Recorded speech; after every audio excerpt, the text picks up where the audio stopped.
So I'm going to start off saying this. This is not what I intended. When I started this project, I was extremely ambitious. I set very high goals for myself that I had every intention of fulfilling. But when it came down to it, I had to recognize three things. First, I had to recognize the limits of my physical being. Second, I had to recognize the limits of my time. And third, I had to recognize that an overwhelming amount of the thoughts in my head have no translatable reference points to our physical reality. Not too long ago, a close friend of mine said to me, "B doesn't exist in the physical world." And although I'm still trying to wrap my mind around what that means, I think it perfectly sums up how I ended up in this position. Allow me to be candid with you for the next 20 minutes. I spent the better part of the last month feeling like a complete and utter failure. I felt like I had done all this work and spent all this time on this project, but when it came down to it, I felt like I had absolutely nothing to show for it. I made the installation at mid-semester, sure, in the documentation you're seeing on your left. And although I was pleased with the outcome, that was never supposed to be the end point. But I think the idea of having an end point is what led me to feel like I had failed. Because inherently, our final critique, this situation that we're in right now, is a kind of end point. And for that, I felt like I had nothing. I felt like a failure because I didn't have this one physical thing to show you. I felt I didn't have anything except my thoughts and my experiences, and it was only in that moment that I realized that that's what this project had been about this entire time. It was never about anything tangible beyond an individual's lived body. It was never about anything singular beyond a particular moment in time. It was always about one's experience. The first question I then asked, how can I, through my artwork, create an experience? And it was in the understanding of that intrinsically open-ended question that infinitely led me to other open-ended questions and sent me on an endless trajectory not only into the boundless areas of my own thoughts, but into the boundless areas of definition itself. I needed to understand the idea of an experience before I could make any attempts at creating one. This is where I started. I asked myself, what are the factors that are said to cultivate an experience? And I broke it down into three basic elements. Space as internal or external, time as given or received, and awareness of oneself and of others. What I immediately noticed was that all of these factors inherently involved an individual person. I decided I wanted to create a space where the presence of a viewer became equally as important.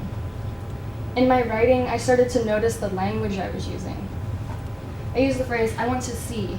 I want to see if I could make something happen, to see if I could promote this or promote that.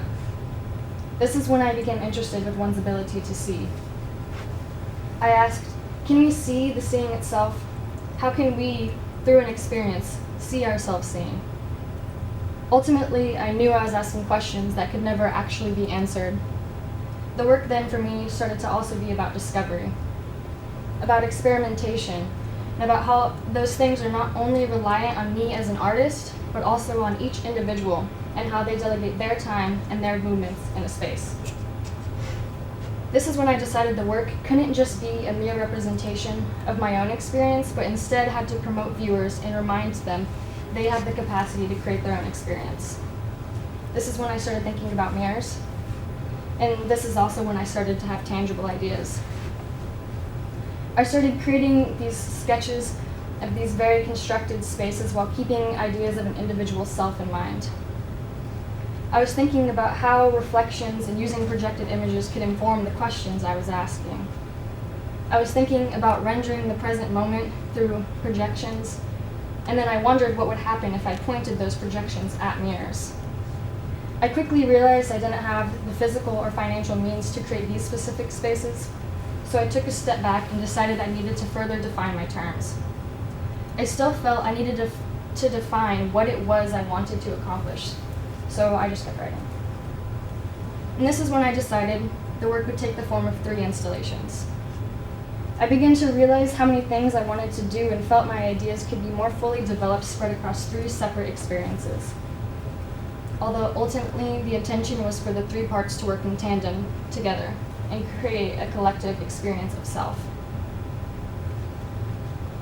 So I kept drawing and I kept planning and trying to figure out how a viewer could understand themselves as a part of something. I planned to have my first install done by the end of February, which coincidentally enough ended up being the same time as midterms. I very loosely started to experiment with the practicality of what I wanted to achieve, and that in turn not only helped me understand the physicality of the tools I was using, but also helped me conceive of a space where those tools could be implemented. What I'm showing you now are drawings I made after the installation was made. I make that distinction because although I had a plan for what I wanted to do, a large amount of the object placement came from literally just holding the mirrors and moving around in the room until I found the perfect spot for them. Any mirror you stood in front of, you were able to see yourself in at least two other mirrors that were not the mirror you were actually looking at. After I made the first installation, I still had every intention of making another. I immediately started planning, trying to figure out how I could further prompt the viewer into engagement. But again, I took another step back and decided I needed to literally start defining the words I was using. I needed to understand the language and remove the assumptions I had about what I thought those words meant. At this point, I thought it would be easier for me to conceive of my ideas if I started intentionally planning them according to actual spaces. If I started planning them according to the resources I had available, and if I started planning them according to my physical capabilities. It quickly became apparent to me that I would not be able to make 3 separate installations with the amount of time that I had. But my ideas never stopped. My thoughts never stopped evolving and never stopped changing. At times, I literally felt I couldn't keep up with my own rapidly changing perspective, but I wanted to create at least one more space. By this time, I had already been working on my zine, and although I initially was really just making it for myself, looking back at the writing I had done for this work, I felt it wrong to not consider it equally as important. This is when I decided the work would be 2 parts created space and 1 part tangible book.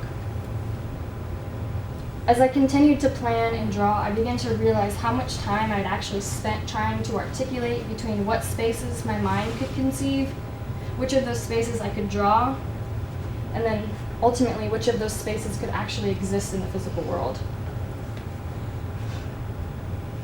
By this time, I felt I had come to a point where I understood what I wanted and was ready to start experimenting with these ideas in the actual world. And it all made perfect sense in my head. A few weeks before finals, I went into the room I had been planning for and started experimenting again. And although this was still largely just play, at this point I felt my experimentation was succinct enough that I at least knew what I wanted from the space.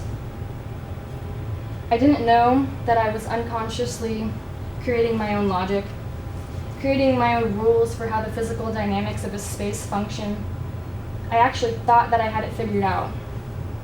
I experimented in this space 4 more times before I became so infuriated with what I perceived as my lack of understanding and my inability to construct a space in a way that made sense in a physical world. I tried and I tried, but I just kept falling short, and eventually I ran out of time. It made me so angry that I started to become disappointed in myself. I felt like a failure, and maybe most painfully, I felt like I had wasted my time. I had defined for myself what an experience was, what a space was. I felt I understood the relationship between awareness and self. I knew why I was using the mirrors and why I was using light. I knew how I wanted the sound to function. I knew how I wanted to implement smell and touch. And after all this time researching and reading and planning and experimenting and reading more and experimenting further and drawing with more details, I finally felt I understood the tools I was using. But again, I took another step back and went back to the question I felt ended up being the crux of this work. Can we see ourselves seeing? I started to, in a sense, deconstruct this question. I started to map out the components of my thought process I felt were ultimately linked to this idea, and ultimately linked to my project as a whole. I knew from the beginning of this project I was taking on a lot. I understood I was asking excessively open-ended questions that would produce an infinite number of responses. What I hadn't understood was exactly what open-endedness meant.